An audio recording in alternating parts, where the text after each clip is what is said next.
Oi, pessoal. Espero que vocês estejam todos bem e vamos aqui dar continuidade à resolução dos exercícios que eu deixei para vocês no vídeo passado. Primeira questão. Um jardineiro usa uma mangueira com 2,50 centímetros de diâmetro para encher um balde de 30 litros com água. Ele nota que leva 1 minuto para enchê-lo. Um bocal com abertura de área transversal de meio centímetro quadrado é preso à mangueira e segurado de modo que a água é projetada horizontalmente de um ponto 1 metro acima do solo. Por qual distância horizontal a água pode ser projetada?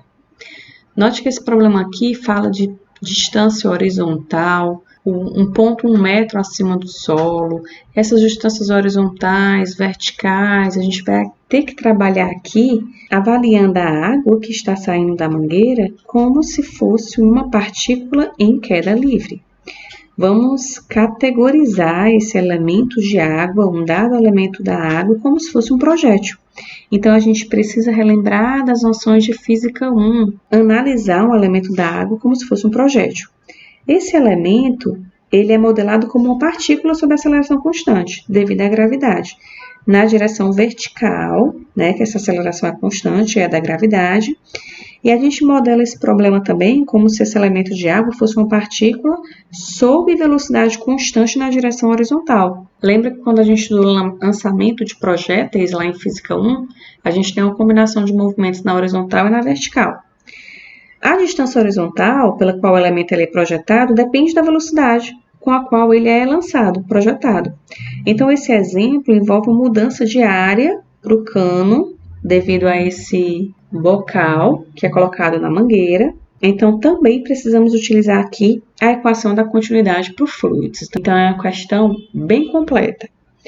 Vamos aqui analisar os dados da questão. A gente tem uma mangueira, o diâmetro dessa mangueira é 2,5 centímetros. Esse é o diâmetro é 2 vezes o raio, então o raio vai ser 1,25 centímetros. Com esses dados aqui, a gente pode encontrar a área transversal da mangueira. Aqui a gente tem uma área associada a essa seção transversal, e a área aqui é a área do círculo, πr2, e a gente já pode encontrar aqui essa área, que é um dado importante no problema, que vai ser π vezes o raio, 1,25 centímetro ao quadrado. Isso aqui dá 4,9 centímetro quadrado. Essa, então, é a área da seção transversal da mangueira. Vamos aproximar, então, aqui a área para 4,91 centímetro quadrado. Conhecida a área, a gente parte para outra informação importante aqui. Ele fala que o jardineiro enche o balde de 30 litros em 1 minuto. O que a gente identifica com isso aqui? A gente identifica a taxa de fluxo de volume. E o que isso representa? Que você tem 30 litros em 1 minuto. Essa informação aqui te dá a vazão. Lembra que nós trabalhamos em sala com a vazão e chamávamos ela de R, né? Então, a vazão aqui é 30 litros por minutos. Vamos transformar essa vazão. A gente precisa transformar aqui esse litro e esse minuto. 1 litro é igual a 1 decímetro cúbico. Ou ainda, 1 litro é igual a 10 a menos 3 metros cúbicos. E nós sabemos que 1 minuto tem 60 segundos. Com isso, a vazão é 30 vezes, no lugar de 1 litro, a gente vai colocar 10 a menos 3 metros cúbicos. E no lugar do minuto, a gente vai colocar 60 segundos. Com isso, a gente tem a vazão nas unidades do SI, que é o que a gente costuma trabalhar. Isso aqui dá 5 vezes 10 a menos 4 metro cúbico por segundo. Se a gente conhece a vazão e a área, a gente pode identificar a velocidade com que a água flui nessa mangueira. Eu vou chamar de V1 porque a gente vai ter a outra conexão aqui do bocal. Então, vai ser V1 que eu posso identificar a partir dos dados que acabamos de encontrar. Então, vamos lá. Obtendo V1 a partir da vazão. A gente viu que a vazão é a área vezes a velocidade. Então, a velocidade vai ser igual à vazão dividido pela área. Então, dentro da mangueira, a gente pode encontrar essa velocidade, porque a vazão nós já identificamos que vale 5 vezes 10 a menos 4 metro cúbico por segundo, e a área vale 4,91 centímetro quadrado. Então, já vou transformar aqui para metro quadrado, que é vezes 10 a menos 4 metro quadrado. Lembrando que centímetro é 10 a menos 2, então aqui o centímetro é ao quadrado, então fica 10 a menos 4. Isso aqui te dá o valor da velocidade. Note que metro quadrado cancela com metro quadrado daqui, sobra metro por segundo, que é a unidade de velocidade. Aqui, esse 10 a menos 4, papoca com 10 a menos 4, sobra só 5 dividido por 4,91, que dá 1,018 metros por segundo. Ou seja, a velocidade na mangueira, que vou chamar de V1, vale aproximadamente 1,02 metros por segundo. Esse é o valor da velocidade da água na mangueira. Nós chamamos de V1 porque eu estou rotulando o ponto 1 dentro da mangueira. E o ponto 2 vai ser fora. E fora da mangueira foi conectado um bocal com abertura de área transversal 0,5 centímetro quadrado. Ele já te deu a área aí, então já facilita a nossa vida. Aí o que acontece? O jardineiro, ele conecta um bocal com abertura de área transversal de meio centímetro quadrado. Meio centímetro quadrado. E a nossa área encontrada inicialmente de A1 é quase 5 centímetros quadrados. Então, como é que a gente vai ter que desenhar isso aqui? Eu vou ampliar essa mangueira, só para que em perspectiva a gente tenha o que aconteceu quando ele colocou esse bocal de área bem menor, né? Então, a gente tem aqui um elemento de água vindo com uma velocidade V1, que já identificamos o valor dessa velocidade V1, e a gente tem uma vazão aqui, que eu vou chamar de R1, e essa água, ela sai dessa outra região com a velocidade V2. Isso te dá uma vazão R2. Aqui nós temos uma área A1, que encontramos aqui. E aqui, nessa região aqui menor, nós temos uma área A2, que foi dada no enunciado. O que a gente tem que fazer aqui é utilizar a equação da continuidade. E a equação da continuidade me diz que a vazão é constante. R1 é igual a R2. Então, a gente tem que A1 V1 igual a A2 V2. Então, V2 vai ser igual a A1, que a gente encontrou anteriormente, que é 4,91 centímetro quadrado, V1, que é 1,02 metros por segundo, e A2, que é 0,5 centímetro quadrado. Agora, para resolver o restante da questão, a gente precisa relembrar de Física 1, porque ele fala aqui que a água ela é projetada horizontalmente de um ponto 1 metro acima do solo, e ele quer saber a distância horizontal na qual a água foi projetada. Então, essa distância horizontal e vertical, a gente tem que utilizar aqui as noções que aprendemos lá em cinemática. E vamos analisar a água como um projétil. Vamos analisar o movimento do projétil. Lembrando que esse projétil é esse elemento de água que a gente está tratando. Ele quer identificar a distância horizontal, né? Então, x. E ele te deu o valor de y, porque ele está 1 metro acima do solo. Então, a gente tem essa água, esse elemento de água que a gente está considerando como um projétil, que tem uma velocidade conhecida, que é o nosso V2, e essa velocidade ela é horizontal, né? Essa água, ela parte horizontalmente aqui. O que é que isso quer dizer? Só tem velocidade ao longo do eixo x. A velocidade ao longo do eixo y é 0. Então, eu vou até colocar aqui V2x, para a gente saber que a velocidade em y é igual a 0. Vamos ter que lembrar do lançamento de projéteis, que a velocidade é uma combinação da velocidade em x e da velocidade em y. Então, isso aqui é no início, né? Então, essa é a velocidade inicial em x e a velocidade inicial em y. E esse P2x a gente encontrou a partir da equação da continuidade, que vale 10 metros por segundo.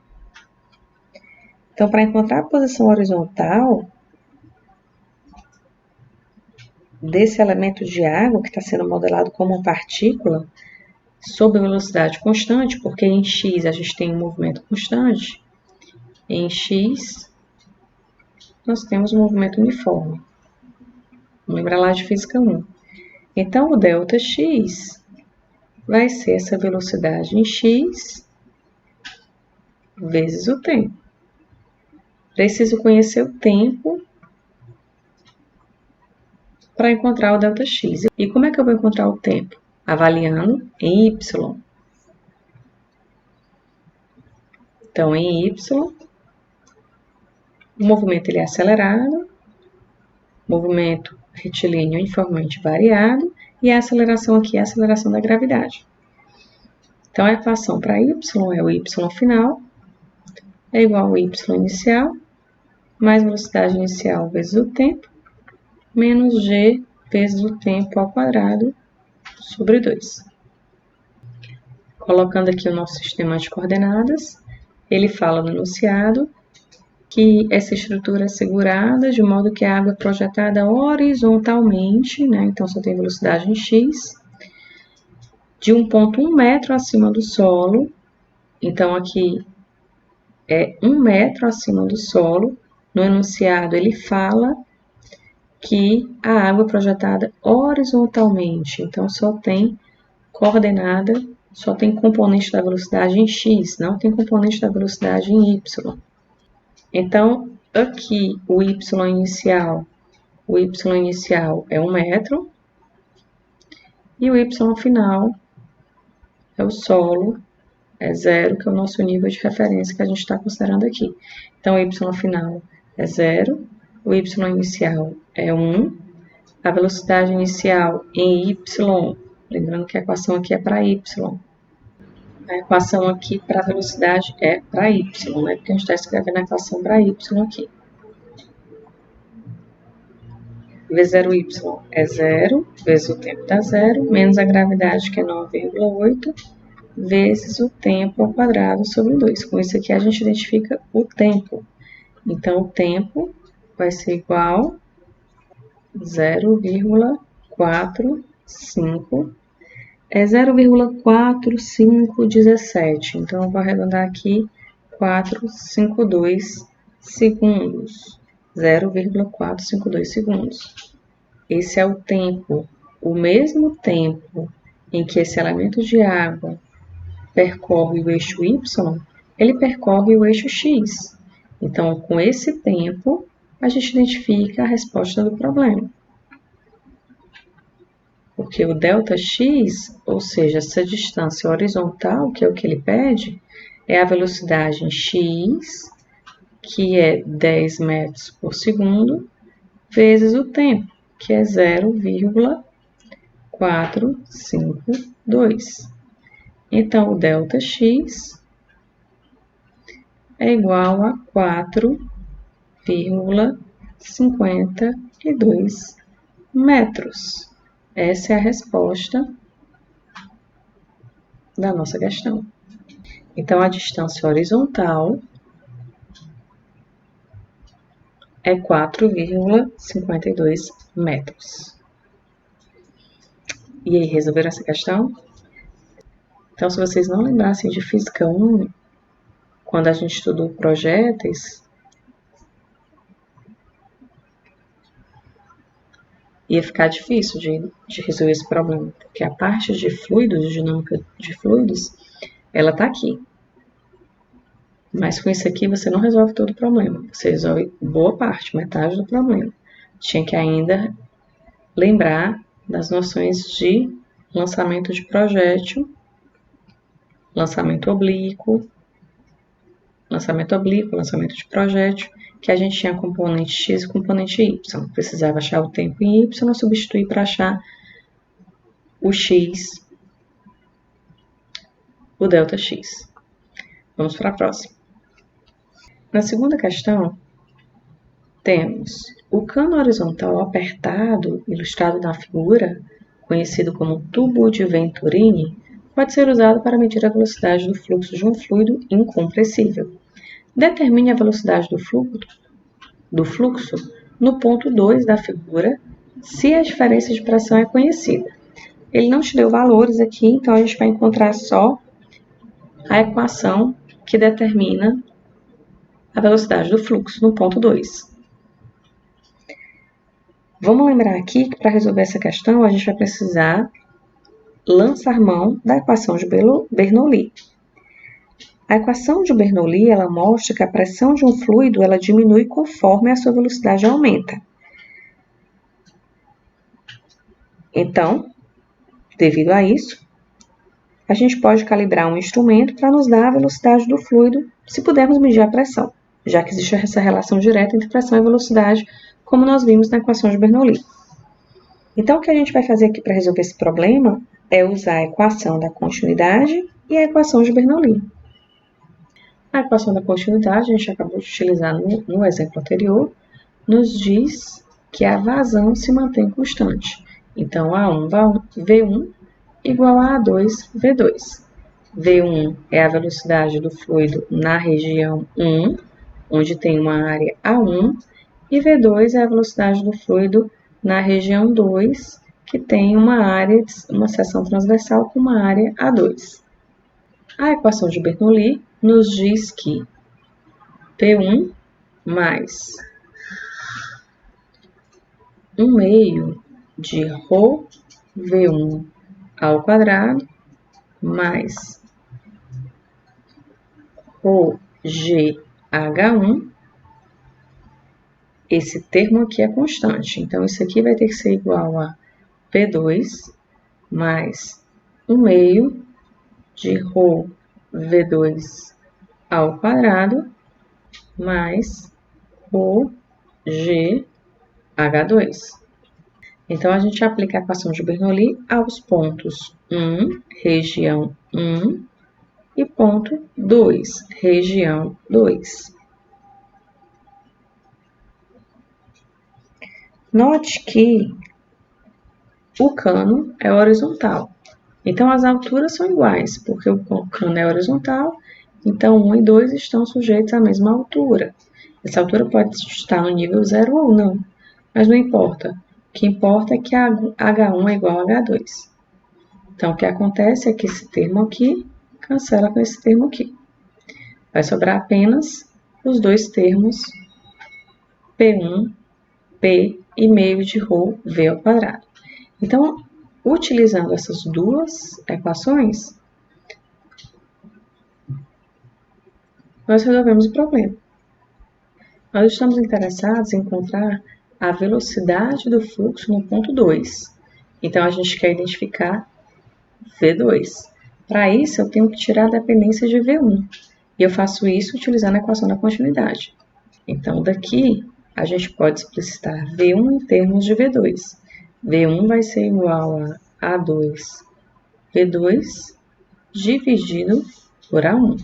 Substituindo na equação de Bernoulli, temos P1, não confunda P com ρ, né?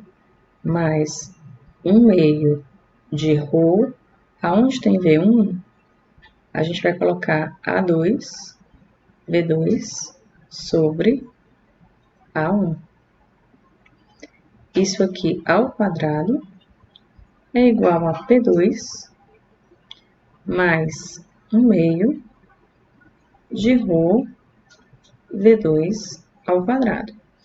Ele fala no enunciado que P1 menos P2 é conhecido, então vamos passar esse P2 aqui para o outro lado da igualdade, e essa quantidade, P1 menos P2, é uma quantidade conhecida. P1 menos P2 é conhecido.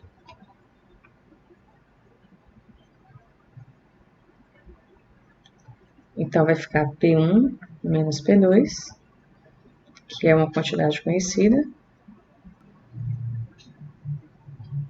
E vou passar o outro termo para o outro lado. Então, vai ficar... Vou colocar 1/2 de ρ em evidência. Ρ sobre 2 em evidência vai ficar V2 ao quadrado. Esse termo, quando ele for para o outro lado, ele vai negativo. Vai ficar menos o A2 ao quadrado, V2 ao quadrado, dividido por A1 ao quadrado. Vamos deixar V2 sozinho. Ρ sobre 2.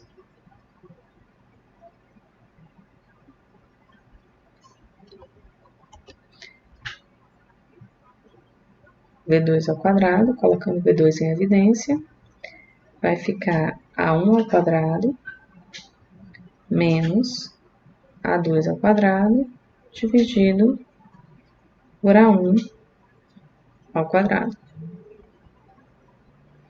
Igual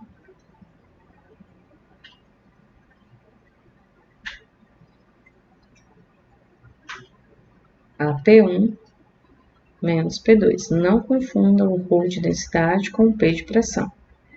Então, daqui,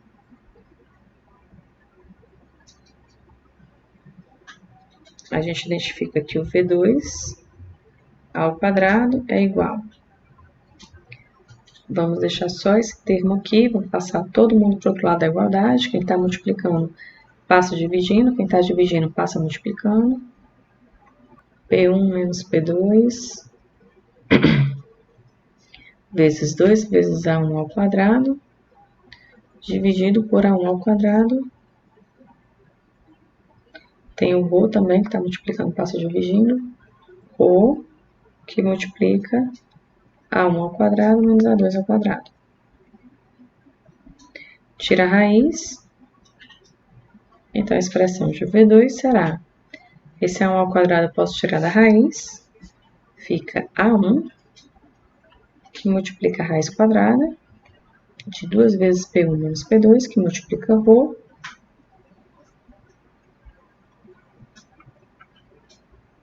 A1 ao quadrado menos A2 ao quadrado. V2 é igual a A1, que multiplica a raiz de 2 vezes P1 menos P2, dividido por ρ, que multiplica A1 ao quadrado menos A2 ao quadrado. Essa é a expressão de interesse que queríamos encontrar no problema.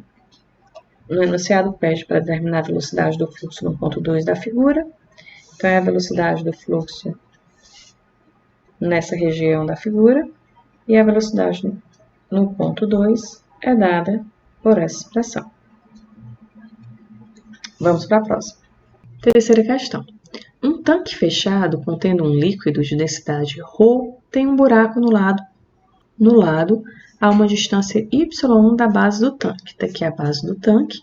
O buraco é aberto para a atmosfera. Opa, se ele é aberto para a atmosfera, a gente sabe que a pressão nessa região 1 aqui é a pressão atmosférica, que vale 1,01 vezes 10 a 5 Pascal. E seu diâmetro é muito menor que o do tanque. Quando ele fala que o diâmetro é muito menor do que o do tanque, é porque o diâmetro do tanque é tão grande, que a velocidade nessa região aqui, que a gente está chamando de região 2, ela é muito pequena e pode ser desprezível. Lembra que a gente fez alguns exemplos em sala assim. O ar acima do líquido é mantido a uma pressão P. Se o tanque estivesse aberto, a pressão seria atmosférica. Como o tanque está fechado, ele está sujeito a uma pressão P, que não é a pressão atmosférica. Determine a velocidade do líquido conforme ele sai do buraco, então ele sai com a velocidade V1, ele quer saber a velocidade do líquido quando ele sai do buraco, quando o seu nível está a uma distância h acima do buraco. Então, o nível está a uma distância h acima dessa abertura. Então, aqui é o nível e está a uma distância h acima dessa abertura. É um problema idêntico ao anterior, só que com alturas agora, mas é o mesmo raciocínio. Então, olhando para essa figura, nós sabemos a pressão em 2 pontos, porque no ponto 1 a pressão é atmosférica e no ponto 2 a pressão é P. Outra informação que a gente tem é com relação à velocidade, porque a velocidade na região 2 é 0, porque o diâmetro de 2 é muito maior que o diâmetro da abertura de 1. Então, queremos encontrar essa velocidade. Vamos escrever aqui. Como a 2 é muito maior que a 1, vou colocar esse símbolo aqui para representar muito maior. Como a 2 é muito maior que a 1, o líquido está aproximadamente em repouso, no topo do tanque. Então, V2 é igual a 0. P2 é igual a P. P1 é igual à pressão atmosférica, que a gente chama de P0. H2 é o Y2 da figura e H1 é o Y1 da figura. E da figura a gente ainda pode reescrever em termos de H. Da figura, Y2 é H mais Y1. Aplicando a equação de Bernoulli nos 2 pontos, no lugar de P1, a gente vai lá no ponto 1 e avalia que no ponto 1 a pressão é P0. Vai ficar P0 mais 1 meio de ρ V1 ao quadrado. A gente está interessado em encontrar exatamente V1. Mais ρ G, H1 na nossa figura é Y1. Igual a pressão em 2 é P, a velocidade em 2 é 0, mais ρ G e o H2 é Y2. Então, vamos escrever esse Y1 e esse Y2 em termos de H e explicitar o V1, deixando ele sozinho desse lado da igualdade. Então, o que a gente vai ter aqui? Rho V1 ao quadrado sobre 2 é igual a P menos P0. Vou colocar o ρ G em evidência, mais ρ G Y2 menos Y1, onde Y2 menos Y1 é o próprio H. H é igual a Y2 menos Y1 daqui. Deixo o H sozinho e passo o Y para o outro lado. Então, isso aqui, P1 vai ser igual a raiz quadrada de 2 vezes P menos P0 mais ρGH dividido por ρ. Esse 2 está multiplicando tudo isso aqui.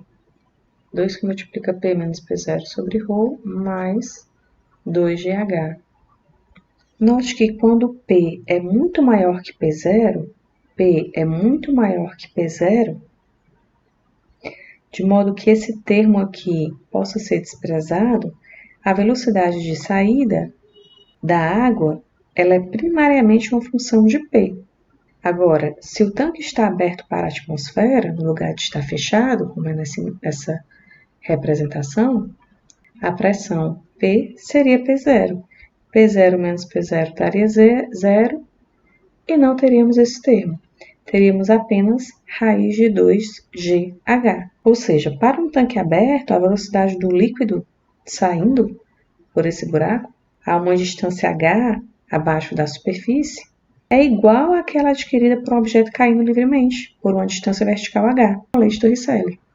V igual a raiz de 2GH. Então vejam que tudo que a gente estuda está interligado. Bom, eu espero que vocês tenham conseguido resolver essa questão, não só essa como as outras. E é isso, finalizamos aqui a resolução das 3 questões e até o próximo vídeo.